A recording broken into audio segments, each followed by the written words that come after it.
তোমাকে ভালোবাসার পর থেকে আমার উপর ভর করে আছেন দেবী শৈলপুত্রী। দেবীর এক হাতে পদ্ম, অন্য হাতে ত্রিশূল। আমার হাতে ফুল, অস্ত্র কিছুই নেই।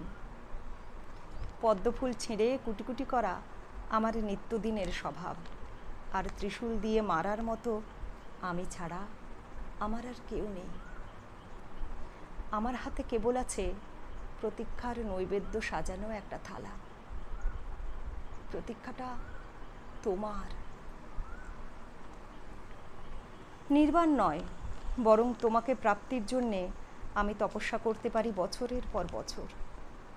হিমালয়ের তীব্র তুষারে সাদা শাড়ি জড়িয়ে খোলা চুলে খালি পায়ে পাড়ি দিতে পারি উঁচু থেকে উঁচুতর পাহাড়।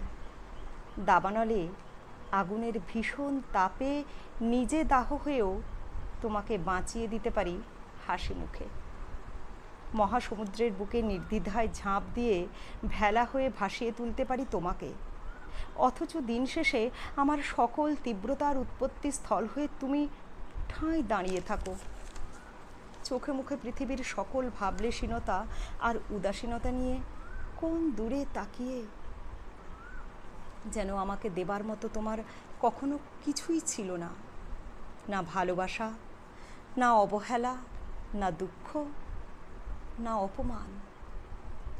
অথচ এদিকে একবার দৃকপাত করলে তুমি জানতে পারতে তোমাকে কতটা চাই।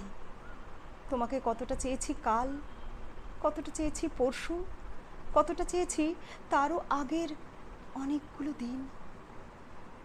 কিংবা তুমি সব জানো, জেনেও তোমার কিছু আসে যায় না, কারণ তুমি জানো তোমার মতো আমিও ঠাঁই দাঁড়িয়ে আছি পৃথিবীর সকল ব্যাকুলতা চোখে মেখে তুমি ফিরে চাইবে কখনো সেই আকাঙ্ক্ষায়।